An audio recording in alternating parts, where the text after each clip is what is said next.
We are joined by the one, the only Keith Smith of Spotrac. And Keith, friend of the station. I don't know that, I'm pretty sure you haven't been on this show yet. You're normally making your rounds. So we appreciate you hanging out with the Midday Show. We're the most fun show, Keith. So I'm glad you finally made it with us. Awesome. Yeah, I'm happy to be here. Thanks for having me.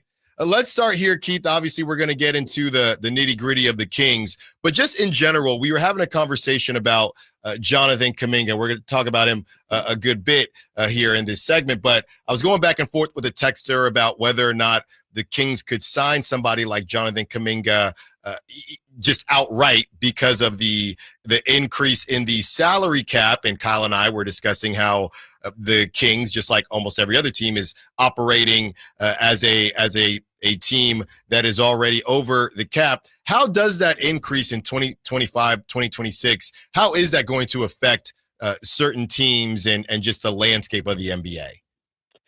Yeah, it's not going to be like previous times when we've seen the cap go way, way up, because what the NBA did this time around was they, in negotiations in the last CBA, they not to use the same term, but they capped cap growth, meaning it can only go up by 10%, at the max each season. So it's going to go up. It's going to go up by a decent chunk. But what's going to happen is that's not enough to like cause all these teams. Like if we remember back in 2016, everybody had cap space and some truly horrifying deals were given out in retrospect. So what we'll see here is some teams are going to get a little more wiggle room with the tax and the aprons. That'll be helpful for them. But a lot of teams are still going to be over the cap. The Brooklyn Nets are positioned to have the most cap space in the league, but it's not going to be like the spending spree like we've seen in the past. Talking to Keith Smith of Spotrac. With that being said, Keith, and I know you said that a lot of these deals aren't going to, situations aren't going to change a ton, but do you think some of the contracts, we've talked about this with Zack Lavine and, the John Collins of the world, some of these guys, Zack Lavine looking like a larger overpay than, say, a John Collins. With that being said, do you think some of these deals that are floating around right now could look a little bit better than they currently look once everybody else starts getting paid more money as well?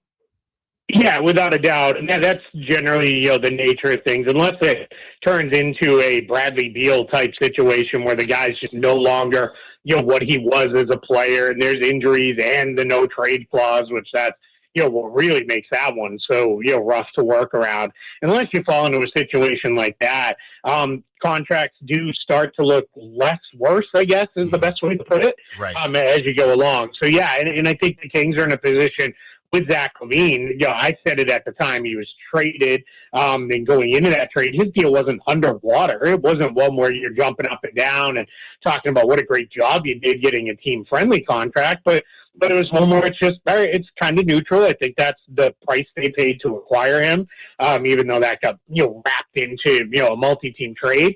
That ultimately in the end looked like, all right, we did all right here, with this one. So I think that's where that'll go. And then as the cap continues to go up, and we're probably going to have this year, probably next year, maybe the year after, as 3 consecutive years of 10% growth, and then things will level back out a little bit more. And the reason why we're going to have those 3 years of 10% growth is going to be because the new television contract, which delivered $7 billion into the NBA. So now we're in a position where, all right, everybody's going to kind of work around not work around it, but everybody's going to work within that as the cap grows. And one last thing I'll say, people get a little caught on like, oh, it's only 10%. Is that going to be a big amount?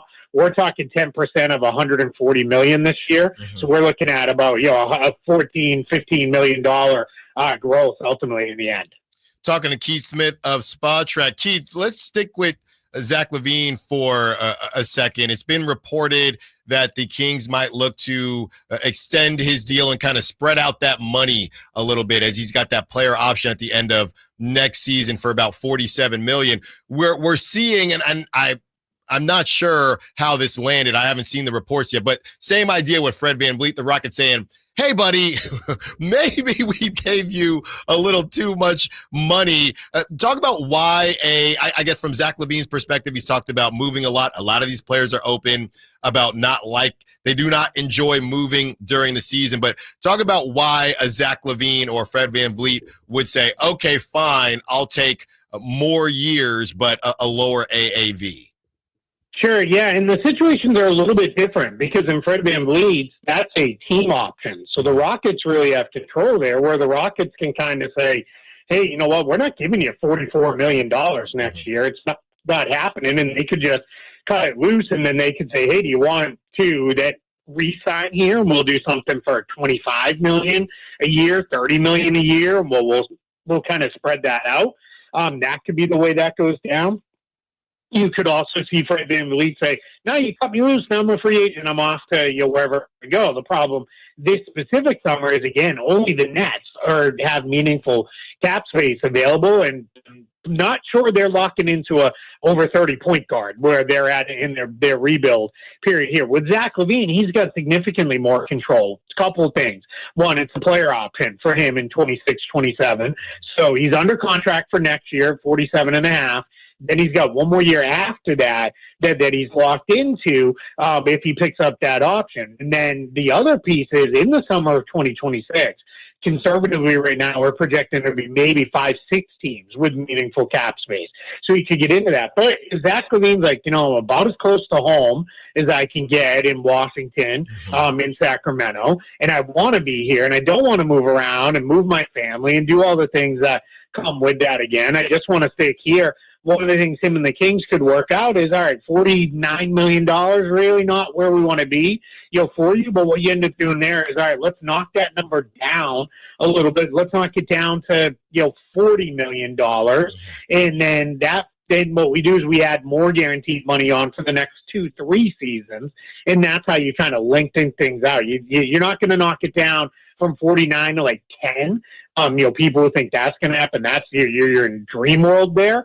But you knock it down a little bit, that makes the deal more palatable. Maybe frees up some more, flexibility for the Kings under the cap and or under the tax lines, aprons, and you just move forward that way.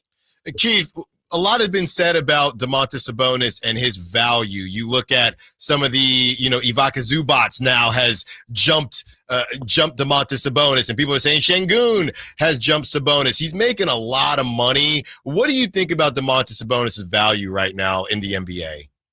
Yeah, I think it gets overblown that he's, overpaid and overrated and all these things. He's one of the best rebounders in the league. He is one of the best facilitating bigs outside of Nikola Jokic that you can have. You can run your entire offense through Sabonis and you'd be just fine. And then offensively, we know he's really good, and I love that he got back to shooting more three-pointers last year. I think that's been something we've been looking for. Defensively, yeah, it's always going to be a problem. And you're going to have to get the right kind of defenders around him on the floor. But we've seen teams do that in the past. The New York Knicks, for example, are in the Eastern Conference Finals with Karl-Anthony Towns as their center. And no one has ever thought of Karl-Anthony Towns as a good defensive center. So you guys got to get the right defenders around him that can kind of protect him a little bit, make things harder on the perimeter guys, and you'll be able to get going forward. And then as far as the contract goes, I think he's paid very fairly for what he is. He's not on a max deal. He's below a max deal. He's going to be somebody who's going to come in. All right, he comes in at a big number, but it's not going to be a number where I think you're blown away. Like, oh my gosh, this guy makes so much money and it's impossible to move him. It's just getting the right players around him to maximize him and your team. That's what the Kings' challenge is.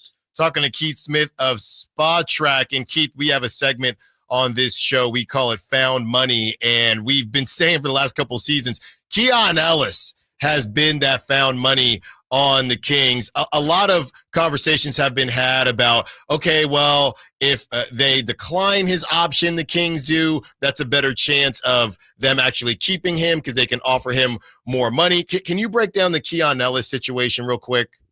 Yeah, so what happens with Keon Ellis, the Kings have a team option for him next year for $2.3 million. In theory, you're like, man, that sounds awesome. This guy is worth way more than $2.3 million.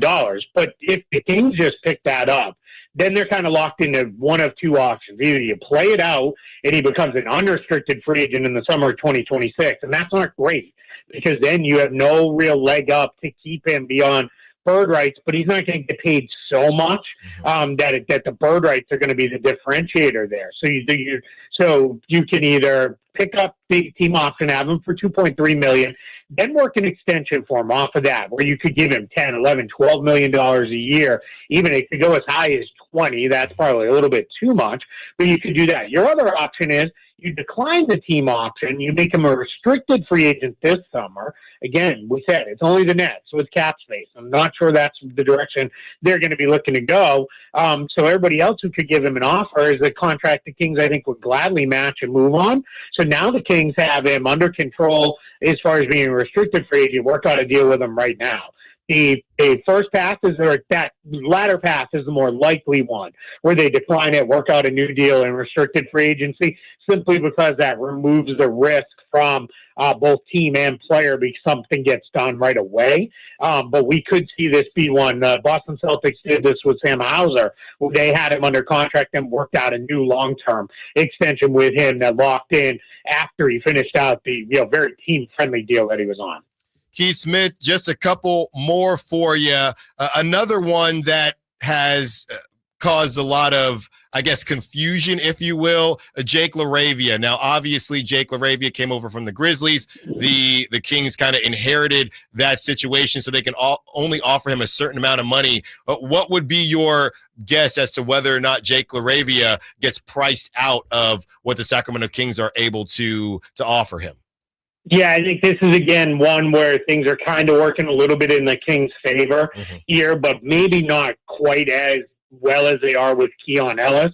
And the reason I say that is what happened with Jake LaRavia is the Kings are limited. They can, because the Grizzlies declined their rookie scale team option on him, that means that they then, by virtue of trading him to the Kings, now the Kings are limited to paying him a starting salary of about $5.2 million next year. You can't exceed the amount of the declined option. So what happens with Jake LaRavia is he gets paid, a starting salary of $5.2 million. They could give him, a full contract that works out to about $30 million over 5 years. If I'm Jake LaRavia and his agent, I'm like, nah, that's not enough for me in terms of annual value. But he might be able to get a 2-year deal worth, $10.5 million, where then maybe that second season's an option. Then he can opt out of that. The Kings then can that restriction of how much you can pay him in first-year salary is removed, and they can work out a new deal from there. I think that could be the path forward for Jake LaRavia. Last but not least, Keith, before we had you on, we were talking about Johnathan Kuminga and maybe a sign and trade situation with him. What do you think his value looks like on the open market? I saw reports that it never officially came out that, but his camp may have wanted $30 million, and that's why him and the Warriors couldn't come to an agreement because the Warriors just say, we're not paying you that. We'll see what happens in restricted free agency. How do you think it ends for Johnathan Kuminga as far as his next destination?